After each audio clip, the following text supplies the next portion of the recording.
My name is Christopher Buschow and I am your host today.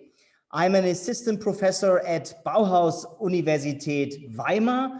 And in Weimar, my scientific work is primarily focused on questions of organizing and financing journalism in the digital age. So I was asked to say some words regarding the context of today's lecture. So let me just quickly start with an overview. The virtual SciCon series that you're experiencing now is part of the conference Science Journalism in the Digital Age. And that is organized by Wissenschaftspressekonferenz, which is the German Association of Science Journalists, and Akatech.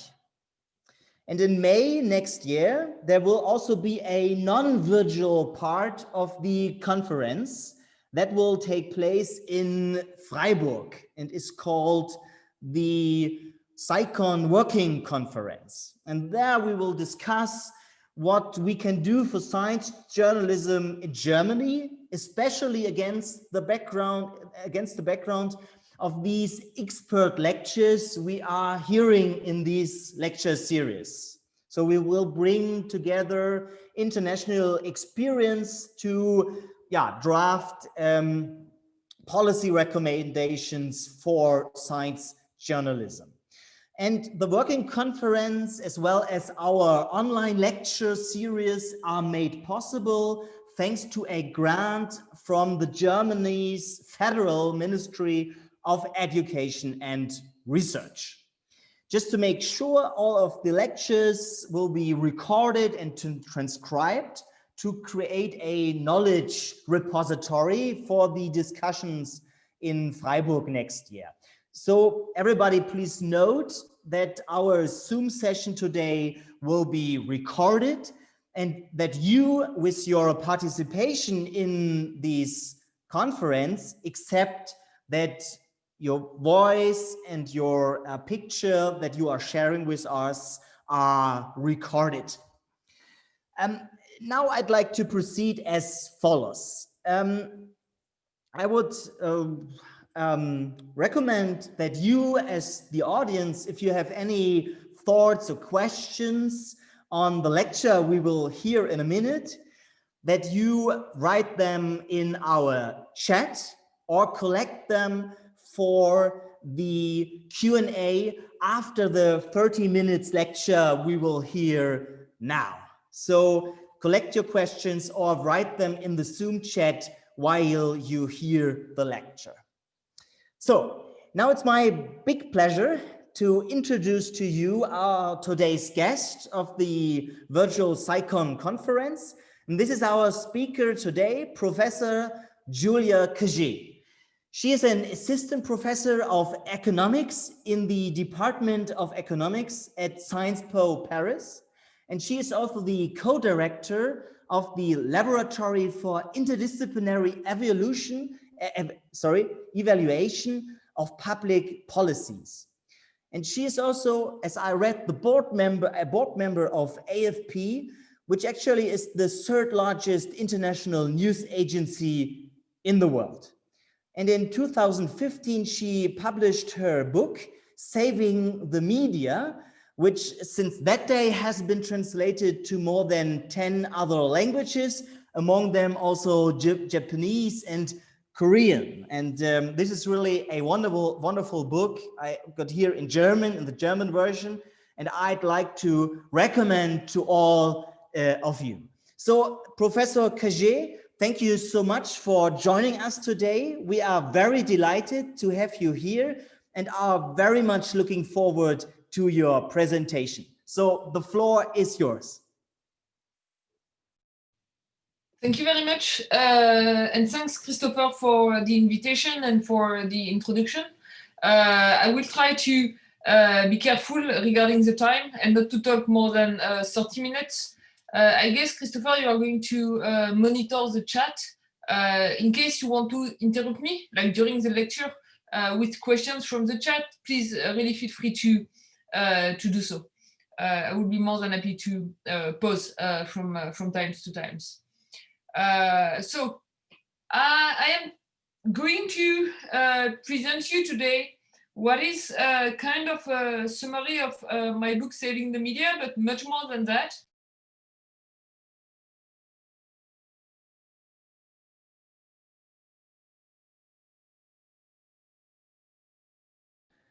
Julia, I'm afraid you deactivated your microphone.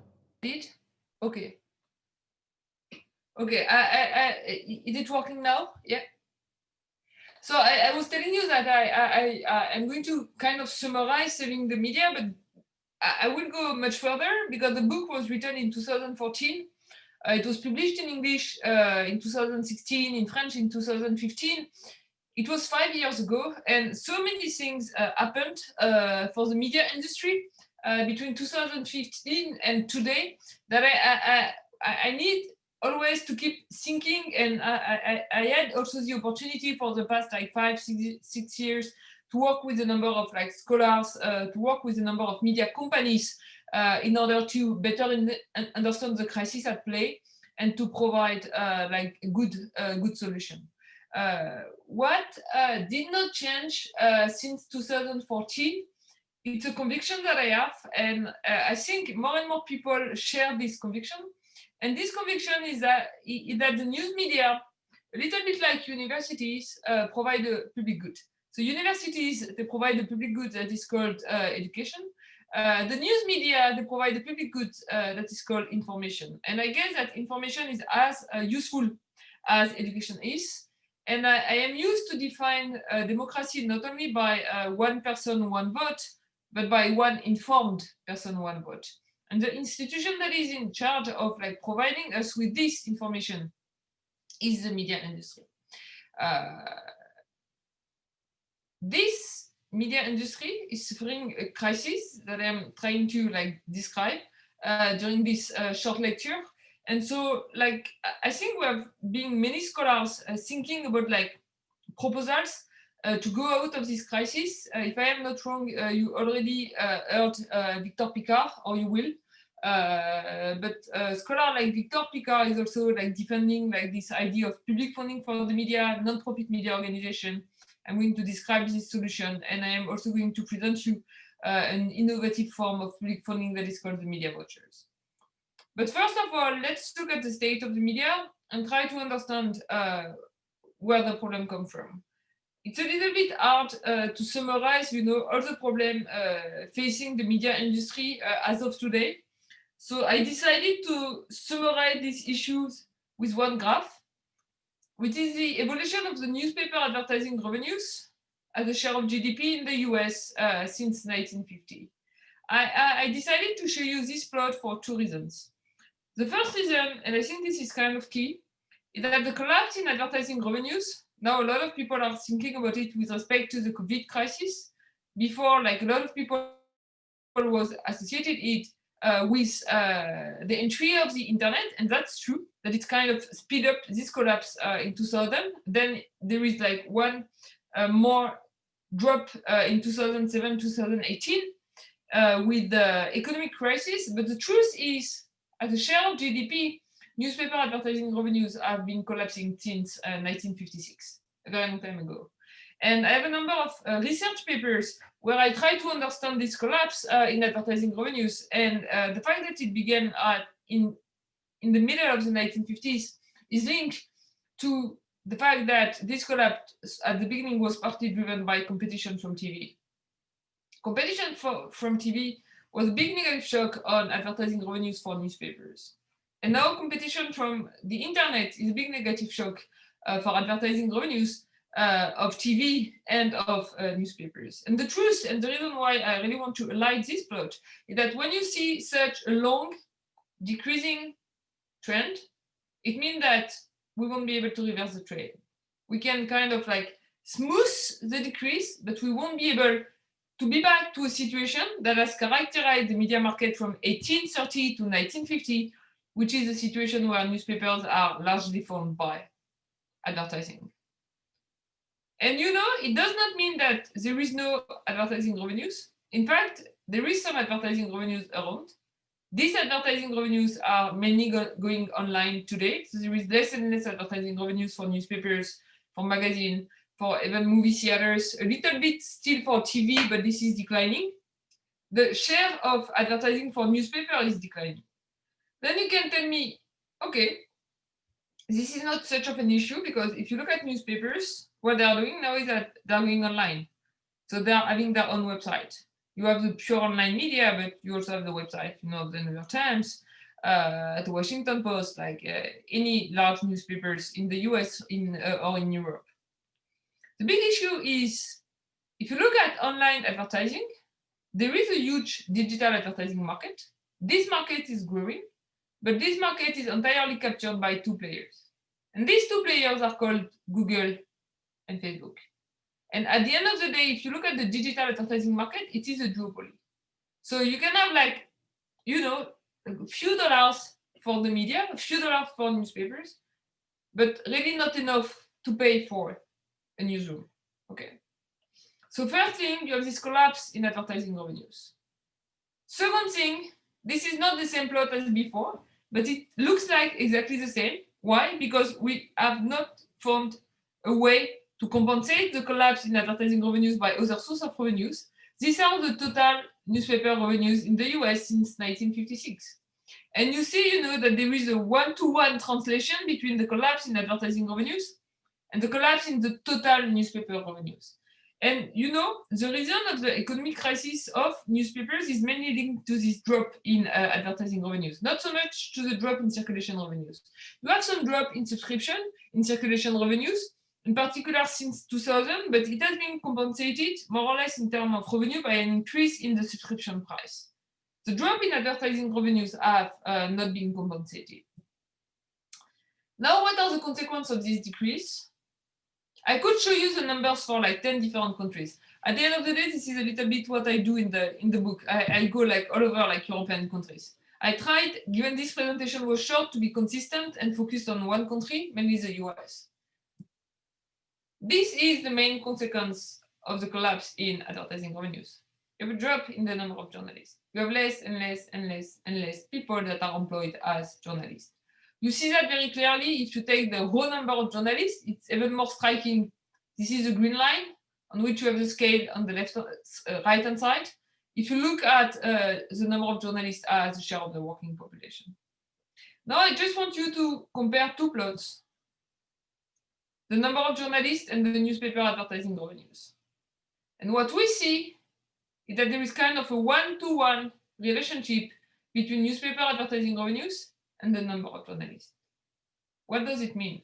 It means that to compensate for the collapse in advertising revenues, media outlets have decided to reduce the size of their newsroom to keep a certain level of returns. I want to insist on that, and this is one of the reasons why I'm also going to push forward a non-profit model for the media.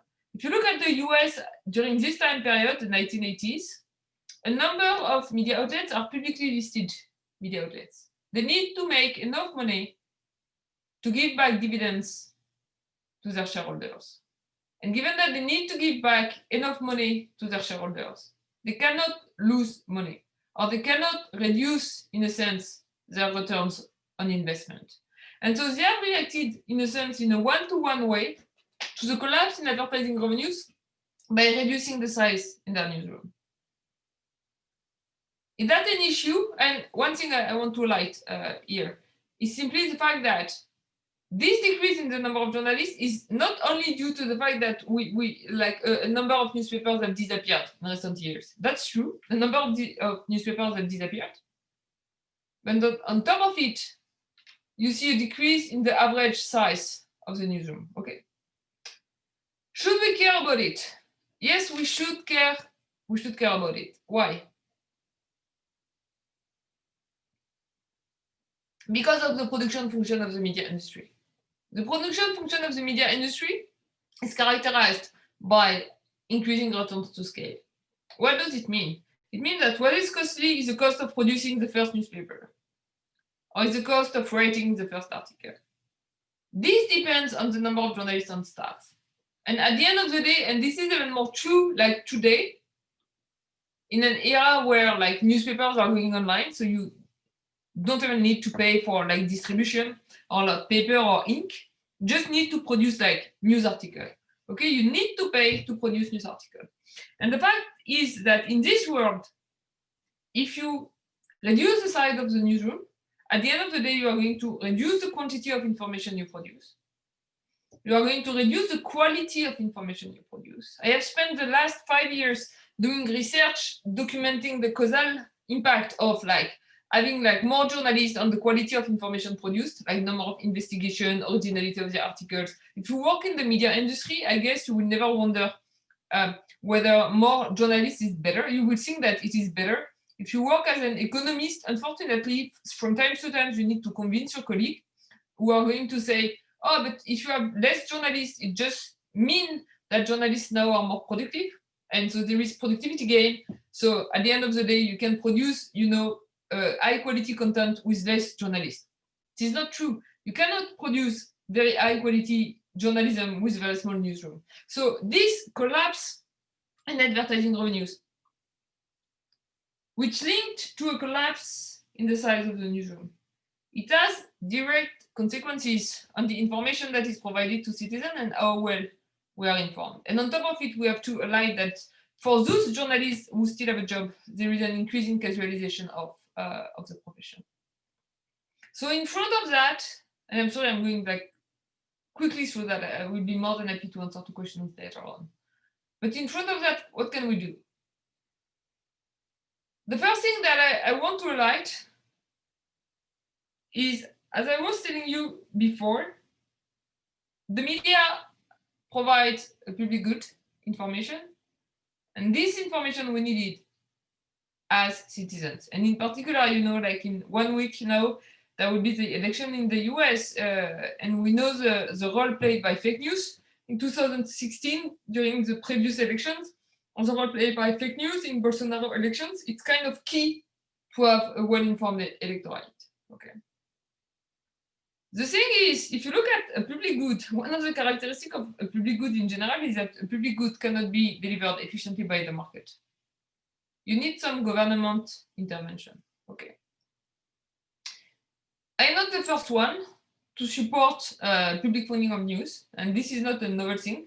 If I look around, I can refer like to a number of reports or like many books that say that we need to have public support to journalism. And I have to say that if you look at a number of different countries, we see public support to journalism. It can be either direct or indirect subsidies to news media.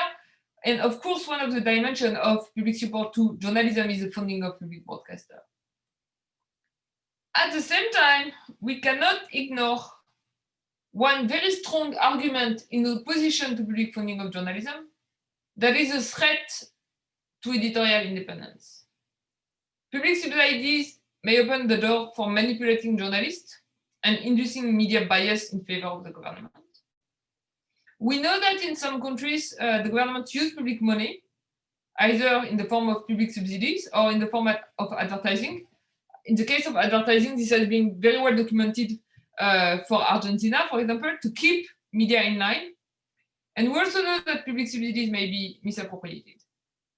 I want to just to highlight this point, just to say that I'm well aware of this criticism. Despite this criticism, I'm going to push in favor of public subsidies.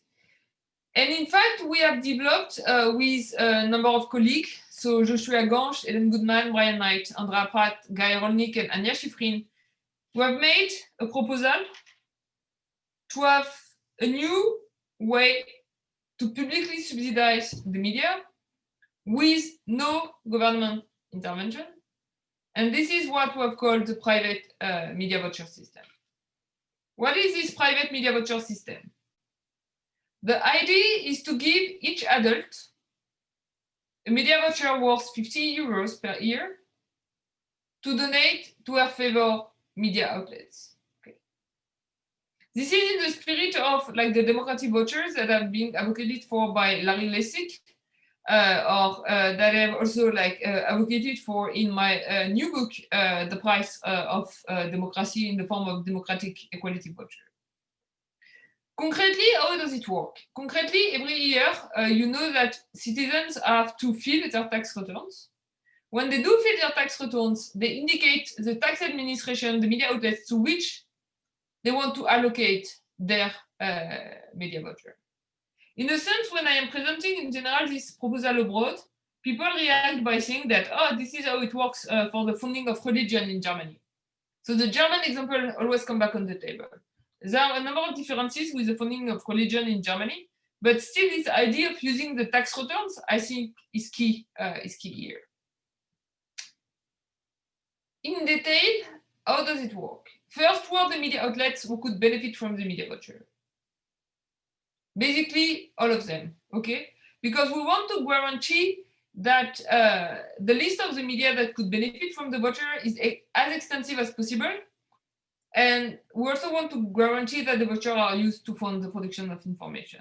So we just put like 4 conditions to be eligible for the voucher. The first one is that you need to appoint at least 1 journalist, because we didn't want the vouchers to be captured by the platforms or some news aggregators. The second one is that you need to produce general interest news. So it's not done to produce entertainment TV. The third thing is that you need to be transparent. In particular, we want to impose transparency with respect to ownership.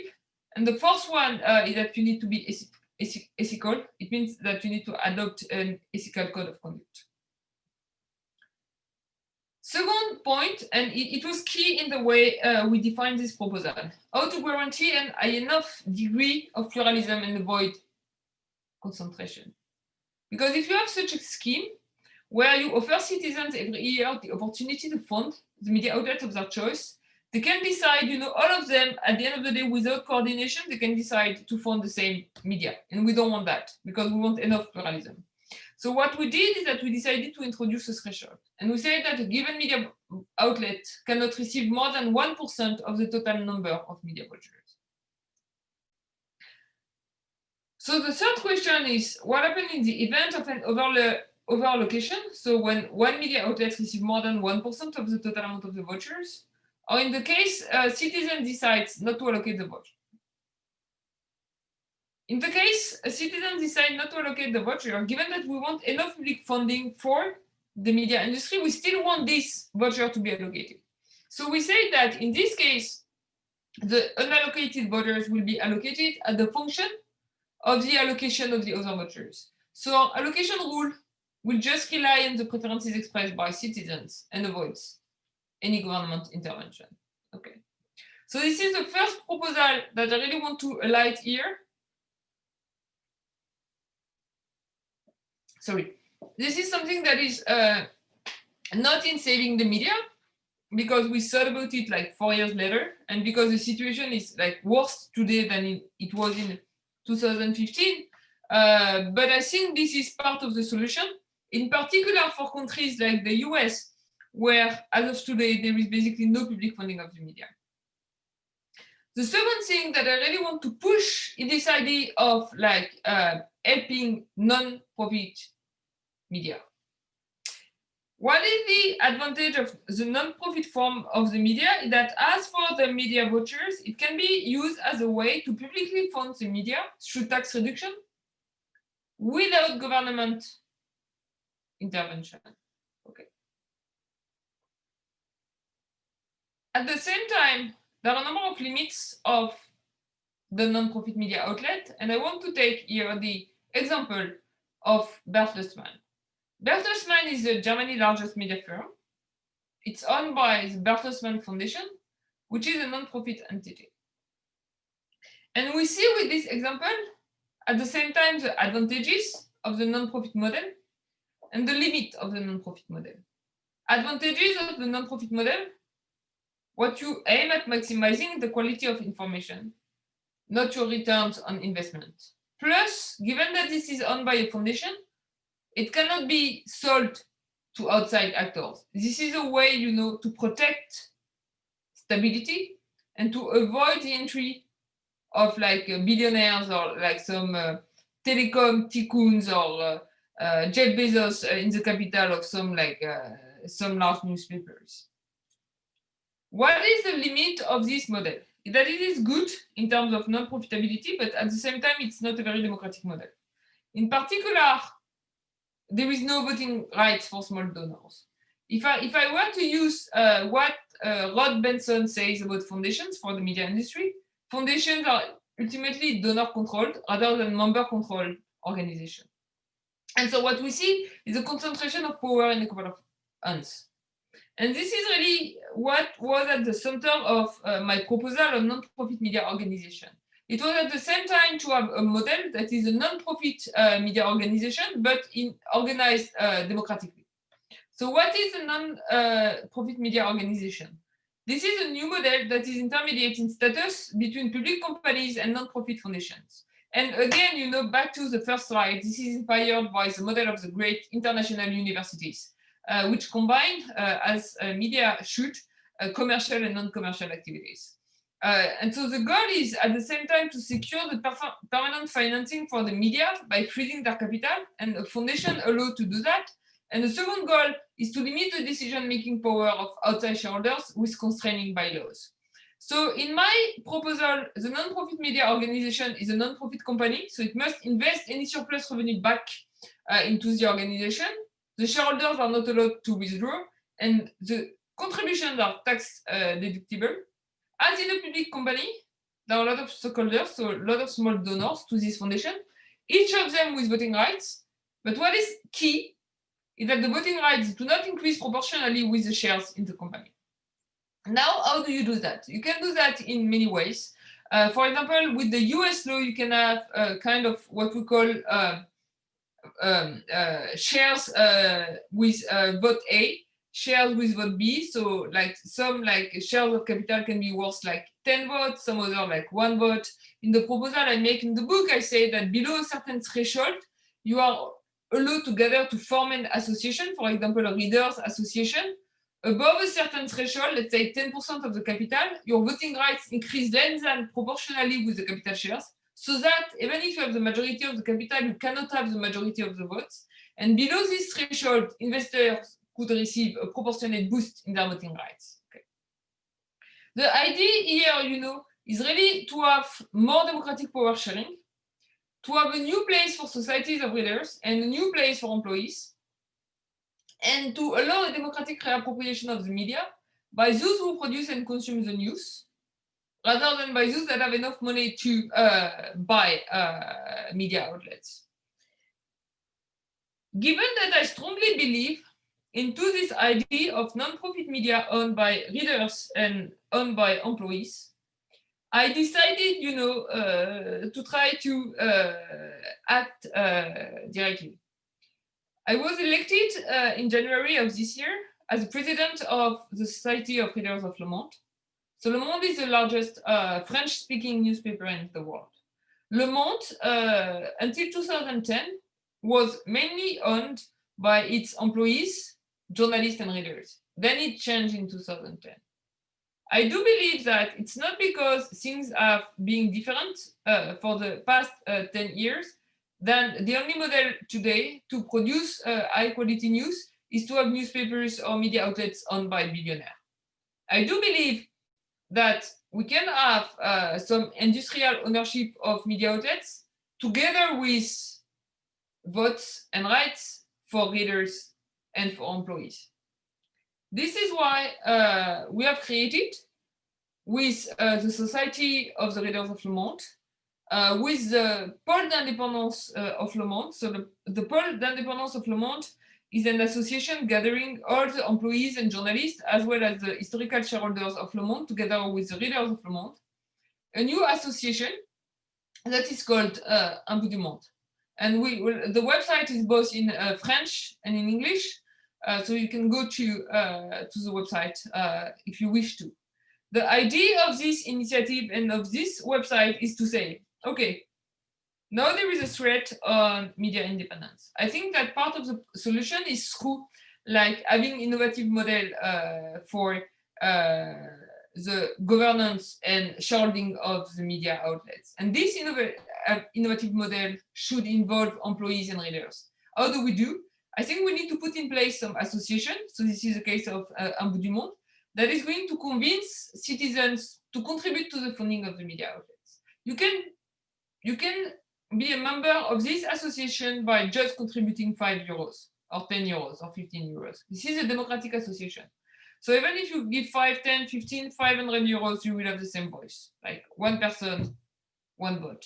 Okay. And the idea is with this association and with the money we will raise through this association, we will enter into the capital of the media outlets, or we will help journalists and employees willing to take shares in their media outlets. Obviously, this won't be a revolution like from today to tomorrow, but I think this is kind of the first step. And this is also one of the things I really want to talk to you about, because I do think that we need to democratize the media. I think the key question is how we do so. I think we could try to convince governments around the world to introduce form of public funding in the spirit of the media vouchers. I think we should try to put in place new governance structure for the media, such as the non-profit media organization. And I hope we will convince enough citizens to donate and become members of associations such as Ambudemont that aims at putting the citizens and the employees back at the center of the ownership of the media outlets. And I guess I am just on time, I hope. Thank you very much, Julia, for the inspiring talk and the very interesting ideas you presented today. I'd like to ask the audience to ask questions. I think we already have one question in the chat, but please post your questions to the chat or raise your hand so we can unmute you to then ask your question live here. Julia, would you mind to end the screen sharing so we can see all participants? Yeah, of course. Sorry okay, about great. That. It should be okay now. Thank you. So let me start with a question from Franco Tota. He asks, is the media crisis in Europe in terms of revenues and jobs, is it really similar to the situation in the US? Because you had really a focus on US data, right? Yeah. Yes, so there is one main difference between the US and the UK, Italy, Germany, and France, is that the US for years, given that they have a much larger market, they were able to support a lot of local newspapers that were really local newspapers at the city level. So if you look at Germany, for example, you have large regional newspapers. In France, we have newspapers that are more at the departmental level. Some of them are at the regional level. In the US, the local newspapers were at the city level. What happens with the crisis, that is linked also to the entry of competitors such as Craigslist, so that they also lost the newspapers that classify advertising, in that these very local newspapers, they are disappearing one after the other. So at the end of the day, the US, 30 years before, they had more local news than any other European countries at the very local level, which was an advantage. But today, given that in Germany or France, the market for local newspapers has always been kind of larger, so at the regional or departmental level, or local newspapers are doing kind of better and they're surviving more. I'm not saying that they're like doing super well, but the shock was a little bit less strong. The second difference is that since the past 3 to 5 years, the large national newspapers from the US, in particular the New York Times and the Washington Post, given their market size and the fact that they were able to expand outside of the US and change their business model, they are recovering and they are hiring again. And so the big difference is that if you take the largest newspaper in the US, the newsroom is like above 1,000 journalists, the largest newspaper in France and Germany, the newsroom is around 500 journalists. And this issue, this constraint that is really linked to the market size and so to the language, this is one of also of the big difference between the US and other Western democracies. So we have another question by Holger Hetwa, who he is taking up the model of the non-profit media organization you outlined. And he is asking if shareholders of this model are actually prepared to embark on the, as he calls it, adventure of the Enlightenment. And he asks, don't shareholders just want to read and see what confirms their prejudices? Sorry. So I guess there are two things here.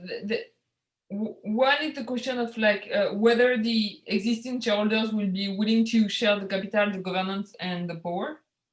And I think that, you know, if we put in place like status such as the non-profit media companies that aim at democratizing the media, obviously there will be kind of some fight, but in a good way. I mean, like some like willingness, you know, to share power between like a large number of shareholders, each of whom are going to bring a few euros versus a small number of very powerful shareholders.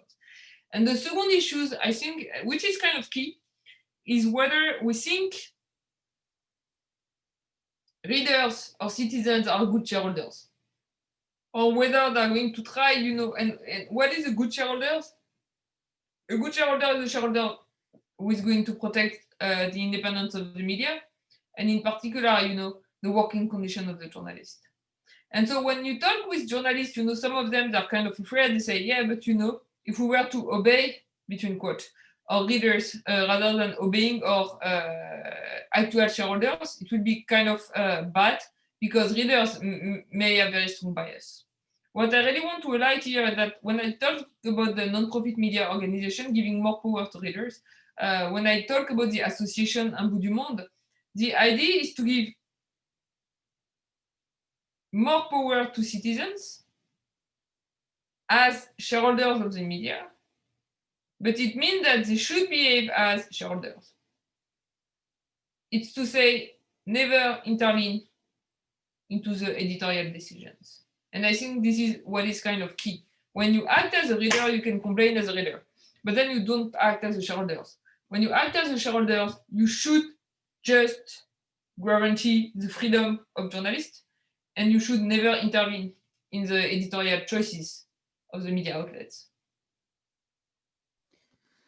Okay, so we have more questions in the chat, but I'd like to invite everybody in the Zoom session to raise your hands and ask your questions or post them to the chat. So I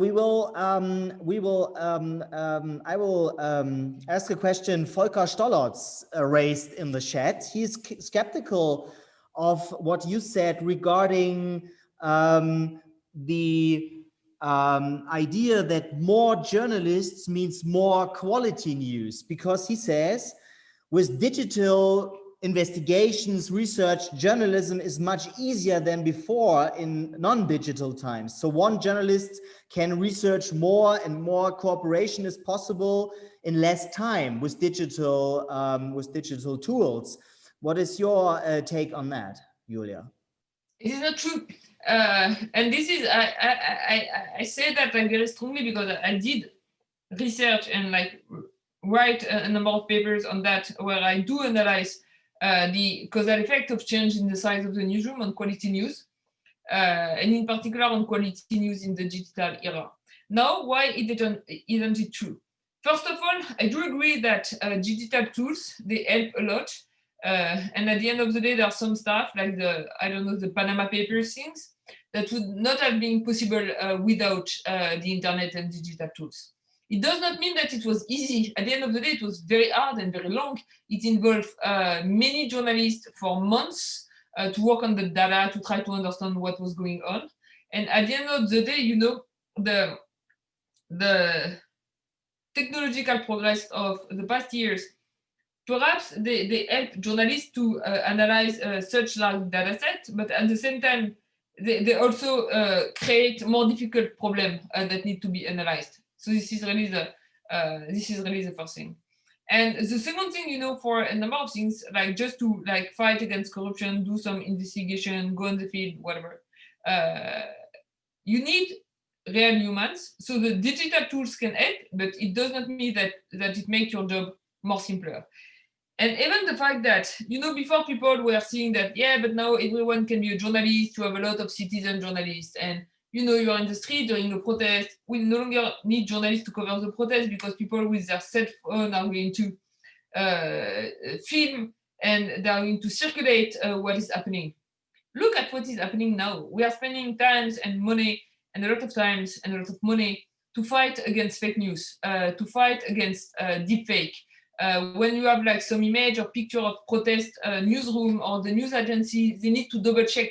They need to double check all the pictures, you know, like to see whether this is in the good context, a new picture, or old picture, whether the picture has been changed before publishing the picture.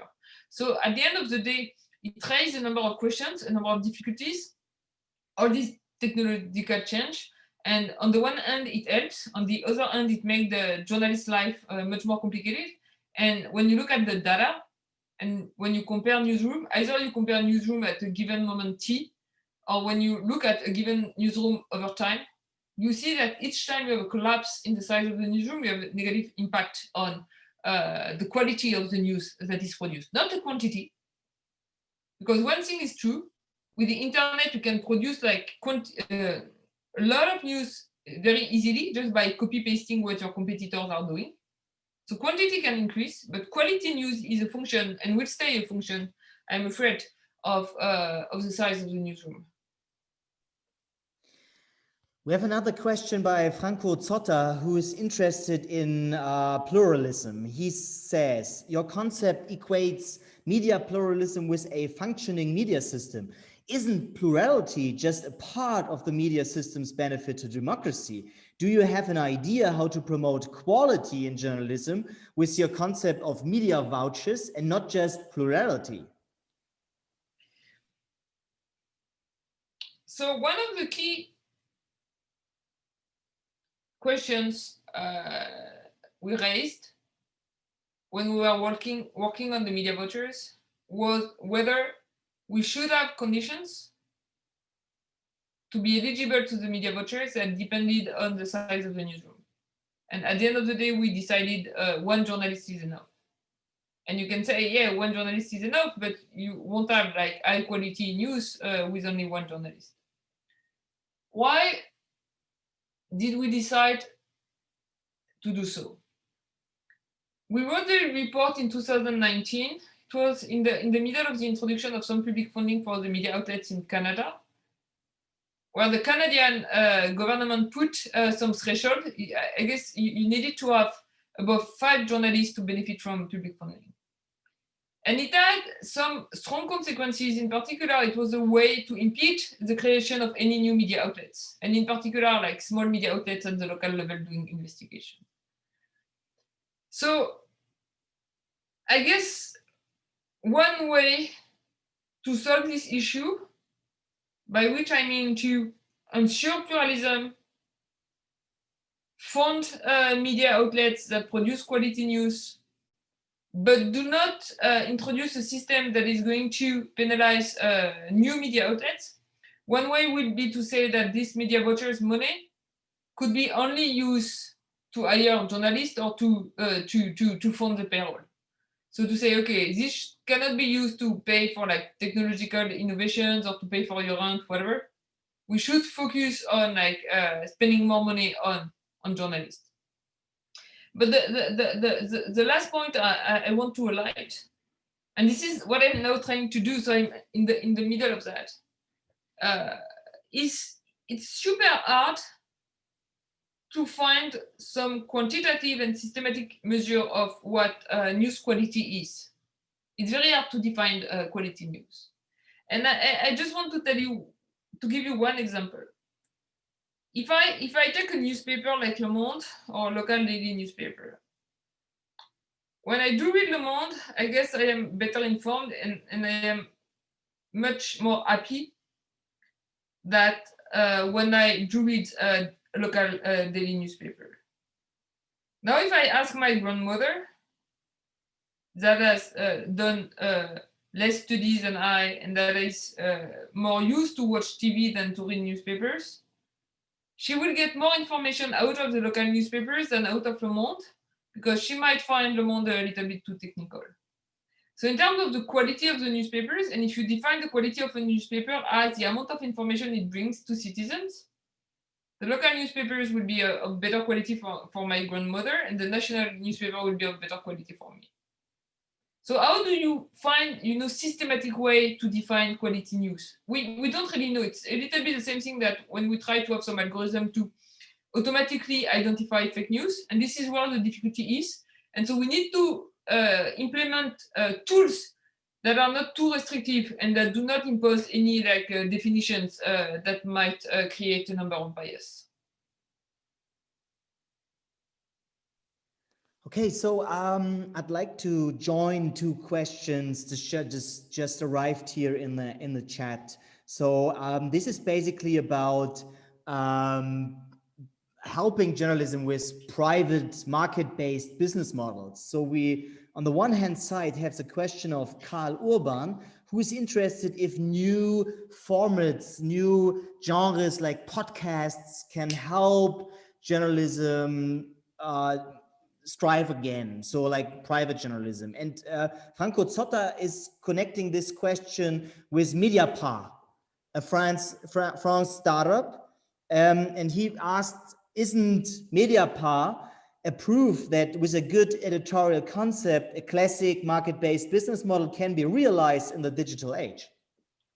So you have to know that Mediapart changes status is bylaws last year, and since last year, Mediapart is a foundation.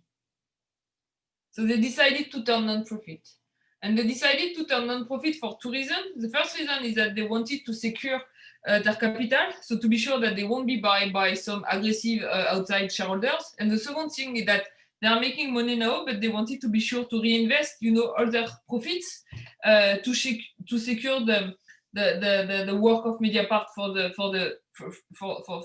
decades to come. So this is a classic business model if you want. There is no advertising. There is a paywall. It works through subscription.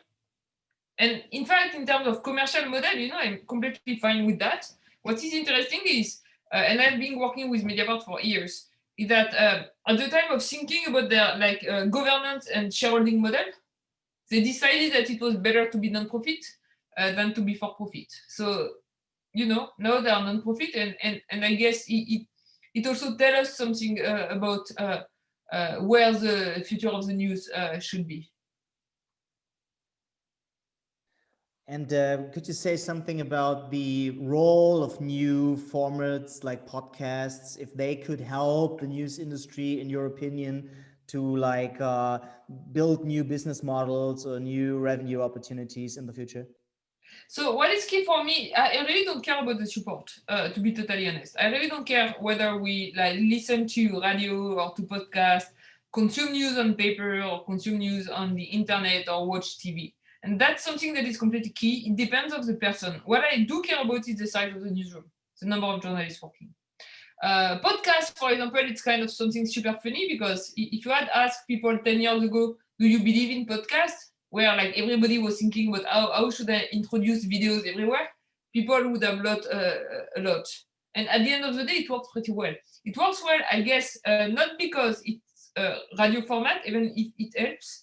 It also works well because podcast was associated with this idea of slow journalism. So it's not only about breaking news, it's about value-added news. There will be new formats. There will be innovation. When I see some media outlets, who decide to produce content for Snapchat, for example, I do find that it's a good idea. I think we should innovate from this point of view. But I think, I'm sorry to say that, but it may seem a little bit old school, but what we should really care about is not so much the format or the technical innovations, even if we care about that. What we should care about first is the size of the newsroom, the number of journalists, the fact of paying the journalists enough. I really want to insist on this increasing casualization of the profession. I think it's pretty bad. when you have increasing casualization of a profession in general, it means that the best people, at the end of the day, you know, they decide to go and do something else, and you don't want them to go and do something else. So we should invest in quality journalism, and then the format, you know, let's innovate. But I am not afraid about the lack of innovation. We will always have innovation in order to like provide news in a good format. But what is key is to produce the news to begin with, and this is where from time to time journalists they don't have enough money to do so. Yeah, I think this is a perfect summary. We ran out of time, so Julia, thank you so much for being here, for joining us for the conversation, for the Q&A. So, ladies and gentlemen, please give a big virtual hand for Professor Julia Cagé. Yeah. So I'd like to invite you on this Wednesday. Please join us for the next lecture of the virtual SciCon conference. This lecture is going to be with Magda Konechna from the US on nonprofit journalism. You are all very much invited to join us and the lecture and the discussion. And if you want to have a look what the next dates will be, when Chris Anderson will join us here and other speakers, then have a look at our website on science-journalism.eu. You're invited to join us the next time. So thank you all for your questions and for being here, for joining us. Have a great evening and see you next time. Goodbye. Yeah, thank you. Bye-bye.